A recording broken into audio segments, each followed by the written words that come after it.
লক্ষ্মীপুরের রামগঞ্জ পৌর ৭ নং ওয়ার্ডস্থ স্মার্ট একাডেমির প্রতিষ্ঠাতা চেয়ারম্যান ও পৃষ্ঠপোষক জহিরুল ইসলাম মানবিক কাজের পাশাপাশি রাজনীতিতেও নিজেকে নিয়োজিত রেখেছেন।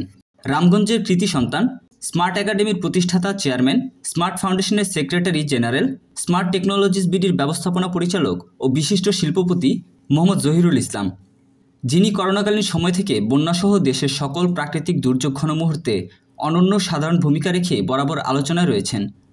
ব্যক্তিগত অর্থায়নে বাচ্চা ছেলেদের সুন্নতে খাতনা, দেশি বিদেশি ডাক্তার এনে বিনামূল্যে চক্ষু চিকিৎসা, ছানি অপারেশন করাচ্ছেন। এছাড়াও অকপটে মসজিদ, মাদ্রাসা, এতিমখানা ও মন্দিরসহ বিভিন্ন ধর্মীয় উপাসনালয়ে আর্থিক অনুদান প্রদান করে আসছেন। তাই বিশ্বস্ত মানুষ হিসেবে রামগঞ্জের আপামর জনগণ মোহাম্মদ জহিরুল ইসলামকে লক্ষ্মীপুর ১ রামগঞ্জ আসন হইতে বাংলাদেশ জাতীয়তাবাদী দল বিএনপির সংসদ সদস্য হিসেবে পেতে চায়। জনগণের আকাঙ্ক্ষায় প্রতিফলন হিসেবে প্রতিদিনই দলীয় নেতাকর্মীদের সমন্বয়ে চালিয়ে যাচ্ছেন সভা সমাবেশ। শনিবার ১৪ জুন সন্ধ্যারাতে সরেজমিনে গিয়ে দেখা যায় বিএনপি ও সহযোগী সংগঠনের নেতাকর্মীদের নিয়ে রামগঞ্জ পৌর ৭ নং ওয়ার্ডের জনগণের সাথে মতবিনিময় সভায় প্রধান অতিথি হিসেবে উপস্থিত ছিলেন তিনি। অন্যদিকে প্রায় ১০-১৫ জনের একটি টিম চোখের ছানি অপারেশনের জন্য নিজেদের পরিবহনে বাংলাদেশ আই ট্রাস্ট হসপিটালে পাঠাচ্ছেন তিনি। সব মিলিয়ে জনগণের সেবায় নিয়োজিত হয়ে অত্যন্ত ব্যস্ত সময় পার করছেন মোহাম্মদ জহিরুল ইসলাম। তিনি সাধারণ মানুষদের মনে এমনভাবে জায়গা করে নিয়েছেন যেন রামগঞ্জ পৌর শহরের বাসিন্দা ও বাজারের ব্যবসায়ী আবুল হোসেন মিয়া বলেন, আমরা প্রতিদিন নামাজ পড়ে ওনার জন্য দোয়া করি এবং ওনাকে স্বতঃস্ফূর্তভাবে ভোটের মাধ্যমে নির্বাচিত করে লক্ষ্মীপুর ১ রামগঞ্জ আসন হইতে তাদের অভিভাবক বানিয়ে মহান জাতীয় সংসদে পাঠাতে চাই।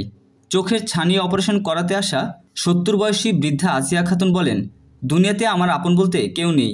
মহান আল্লাহর অশেষ মেহেরবানি ও জহির স্যারের আন্তরিক সহযোগিতায় আজ আমি ছানি অপারেশন করাতে যাচ্ছি, যার সম্পূর্ণ ব্যয়ভার বহন করবেন তিনি। আমি দোয়া করি মহান আল্লাহ যেন ওনাকে আমাদের এমপি হিসেবে কবুল করেন। বিষয়টি নিয়ে মোহাম্মদ জহিরুল ইসলাম বলেন, আমি বরাবরই দেশ ও জনগণের স্বার্থে কাজ করে আসছি। মহান আল্লাহ চাইলে ভবিষ্যতেও নিজেকে মানব সেবায় নিয়োজিত রাখতে চাই। বাংলাদেশ জাতীয়তাবাদী দল বিএনপি যদি আমাকে যোগ্য মনে করে লক্ষ্মীপুর ১ আসন থেকে এমপি পদে নমিনেশন দেয়, তাহলে লক্ষ্মীপুর ১ তথা রামগঞ্জ আসনকে একটি স্মার্ট আসন হিসেবে সুসংগঠিত করব ইনশাল্লাহ। প্রাণ দেওয়া হয় বা আমরা এটা সকলেই জানি যে উনি কতটা সামাজিক একজন মানুষ। উনি শিক্ষার জন্য কাজ করে। কিছুদিন আগে রামগঞ্জে সেরা শিক্ষার্থীর মধ্যে একটা অনুষ্ঠান করেছিলেন, যেখানে ল্যাপটপ, ট্যাব দিয়ে সাধারণ শিক্ষকদেরকে পুরস্কার দেওয়া হয়েছে।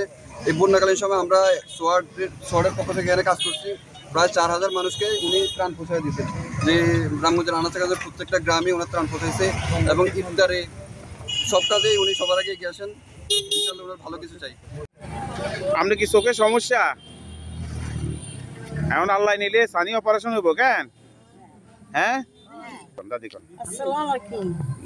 আমি একবার আইছিলাম এখানে, তা আমার কইছে আমি অসহায় মানুষ, আমার কেউ নেই, আল্লাহ আছে কেউ দিকে না।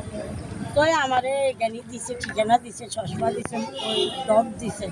তো আমরা কল করবো, তো আমার ৩ দিন আগে কল করছে, আমরা এইটা সানি জয়সারের মাধ্যমে আমি আমারে নিতে আসছে।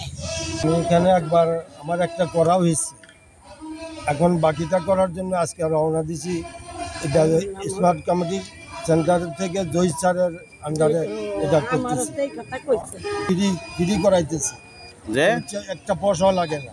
উনি সবগুলা সমস্ত আনা নেওয়া খাওয়া দাওয়া সম্পূর্ণ উনি করাইতেছে। ওনারা আল্লাহ পাক কবুল করেছে। স্যার জহির সাহেবের আন্ডারে আমরা যাইতে আছি, সব খরচ বরচ আলহামদুলিল্লাহ। আমি দোয়া করেননি স্যার? আল্লাহ দোয়া করি আম্মা। স্যারের আন্ডারে আমরা জহির সাহেবের আন্ডারে স্থানীয় ভোজন করেন যাচ্ছি, উনি ওখানে বিনা পয়সা স্থানীয় ভোজন করে। এখন দোয়া করেননি স্যার? আল্লাহ নফল নামাজ ধরি জহির সাহেবের আমরা দোয়া করবো, আমরা গান বাঁচাইতে আগামী দিনে যেন আমরা উনাকে দোয়ানো শুধু সহযোগিতা সংসদে বসাই, আমাদের রামগঞ্জের অবহেলিত মানুষগুলো যেন কিছু পায় এবং সমাজের জন্য কিছু করতে পারে বা করার সেই মনমানসিকতা আছে। আপনারা সবাই দোয়া করবেন, সহযোগিতা করবেন যেন আগামী দিনে উনি আমরা সংসদ সদস্য হিসেবে পাই, আমাদের ন্যায্য অধিকারগুলো আমরা ওনার মাধ্যমে কিন্তু সহযোগিতা করবেন।